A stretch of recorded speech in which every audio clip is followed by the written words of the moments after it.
Hello दोस्तों, early financial आजादी में बहुत बहुत स्वागत है आपका। एनएचपीसी का डिटेल बिजनेस एनालिसिस हम करेंगे और डिविडेंड के बारे में भी हम जानने वाले हैं इस वीडियो में। दोस्तों देखिए, सबसे पहले हमारे देश की बात करते हैं, भारत की बात करते हैं, जहां पर पावर जनरेशन अभी 416 गीगावाट का ये टोटल कैपेसिटी है, इंस्टॉल्ड कैपेसिटी हमारे देश में है।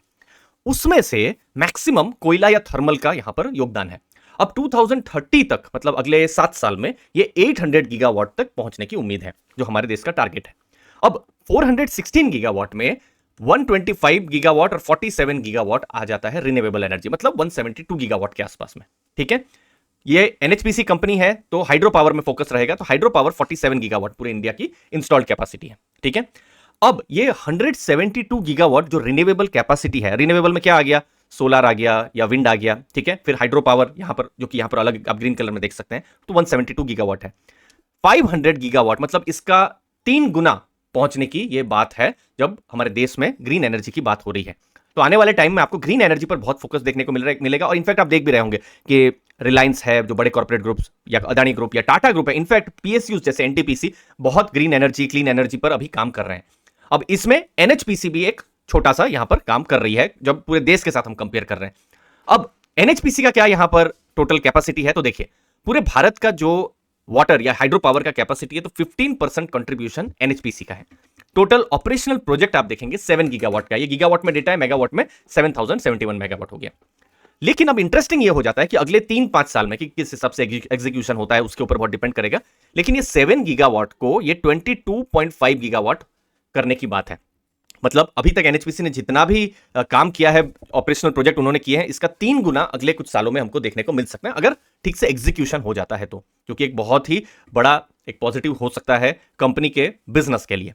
नेक्स्ट दोस्तों, यहां अगले कुछ सालों में जो इंपॉर्टेंट चीज रहेगी वो होगा कैपेसिटी एडिशन, जैसे परबाती 2 और सुबनसिरी लोअर, ये दोनों बड़े प्रोजेक्ट्स हैं। जैसे सुबनसिरी लोअर ही 2 गीगावाट का है, और ये प्रोजेक्ट्स अगर ऐड हो जाते हैं, अगर इनके जो ऑपरेशनल प्रोजेक्ट्स की लिस्ट में, तो फिर कैपेसिटी इनकी बढ़ जाएगी, तो एक इंक्रीज या पॉजिटिव यहां पर हो जाएगा। थोड़ी देर पर इस पर भी हम बात करते हैं। अब हाइड्रो पर तो काम है ही एनएचपीसी का, लेकिन अब वो सोलार पर भी कुछ काम कर रहे हैं और कुछ अंडर कंस्ट्रक्शन प्रोजेक्ट्स भी हैं। जैसे एक छोटा प्रोजेक्ट है गंजाम ओडिशा में, फिर गुजरात में, राजस्थान में कुछ प्रोजेक्ट्स है, 600 मेगावाट और 300 मेगावाट के प्रोजेक्ट्स हैं, फिर आंध्र प्रदेश में एक प्रोजेक्ट है, तो कुछ सोलार पर भी वो काम कर रहे हैं। तो टोटल जो 500 गीगावाट की जो टोटल जो प्लान है, तो फ्यूचर में सोलार तो रहेगा ही, हाइड्रो भी रहेगा। तो एनएचपीसी भी उनकी तरफ से प्लान है कि थोड़ा सा उनकी तरफ से भी ऑपरेशनलाइज कुछ जो है होते रहेंगे जो प्रोजेक्ट्स हैं। अब वो कितना कर पाते हैं वो फिर आने वाला टाइम में पता चलेगा। अब आते हैं बिजनेस से थोड़ा फाइनेंशियल्स की तरफ। ठीक है, लास्ट फाइनेंशियल ईयर में 3890 करोड़ का उन्होंने प्रॉफिट किया था। टोटल नेटवर्थ क्या है कंपनी का, 36,899 करोड़ का। अब डेट टू इक्विटी आप देखेंगे 0.9 का है, तो डेट थोड़ा सा यहां पर ज्यादा हमको देखने को मिल रहा है। तो देखिए, ये एनएचपीसी को जब हम एनालाइज कर रहे हैं, तो चूंकि डेट यहां पर ज्यादा है, तो जो लेटेस्ट क्रेडिट रेटिंग रिपोर्ट है, ये अगस्त 21 का केयर का रेटिंग रिपोर्ट है। रिपोर्ट में उनके जो इंस्ट्रूमेंट्स हैं, जैसे बॉन्ड इंस्ट्रूमेंट्स हैं, उनकी रेटिंग AAA का मिला हुआ है। तो AAA बेस्ट रेटिंग होता है, मतलब इससे अच्छी रेटिंग हो नहीं सकती है। तो डेट यहां पर है, लेकिन चूंकि स्ट्रॉन्ग रेटिंग है, तो उससे यह भी पता चल रहा है कि चूंकि इतने हाई डेट के बावजूद भी कंपनी के पास टोटल एबिलिटी है पेमेंट करने की। चैट जीपीटी में मैंने 10 पॉइंट समरी, ये जो पूरी रिपोर्ट का मैंने उनको बोला था, तो उन्होंने कुछ ऐसे इंसाइट्स यहां पर दिया हुआ है। पहला कि जो सेल्स रिस्क जो है यहां पर कम है, और यहां पर कैश फ्लो यहां पर स्टेबल रहेंगे। फाइनेंशियल रिस्क प्रोफाइल यहां पर जो debt service coverage ratio reasonable है। गवर्नमेंट का ओनरशिप है जो थोड़ा पॉजिटिव है। टैरिफ स्टेबिलिटी है, जिससे स्टेबल कैश फ्लो की उम्मीद कर सकते हैं। फिर प्लांट अवेलेबिलिटी उनकी अच्छी है। फिर एग्जीक्यूशन रिस्क ये तो रहेगा ही, लेकिन मिटिगेट भी वो कर सकते हैं, क्योंकि एक्सपीरियंस्ड उनके स्टाफ है, जो मैनेजमेंट टीम है, और कैपिटल स्ट्रक्चर भी उनका मजबूत है।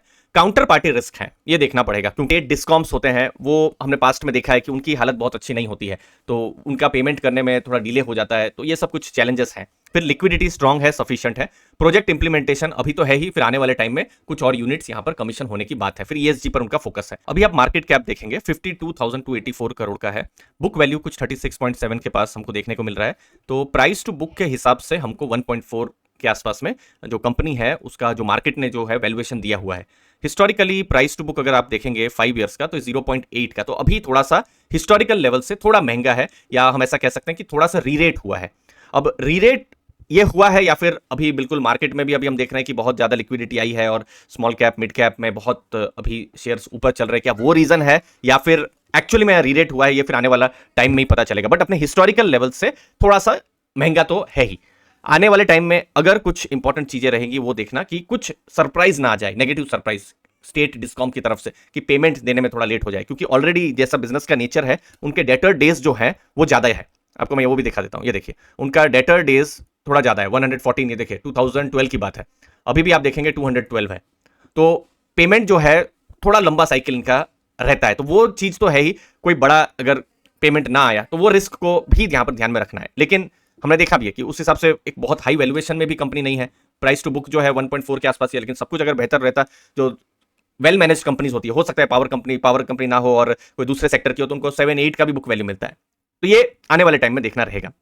डिविडेंड की जब हम बात कर रहे हैं तो स्ट्रॉन्ग डिविडेंड है। लास्ट फाइनेंशियल ईयर में 1.85 रुपीज का टोटल डिविडेंड उनका आया था, जो कि लगभग 48% पे आउट है। और हम देख भी रहे हैं पिछले कुछ सालों से पे आउट उनका 50-51% के आसपास में है। इसका मतलब क्या है कि कंपनी जितना कमा रही है, जो अर्निंग पर शेयर है, ये देखिए ये अर्निंग पर शेयर, उसका 50% वो डिविडेंड पे कर दे रही है। तो इसलिए अर्निंग पर शेयर देखना जरूरी है।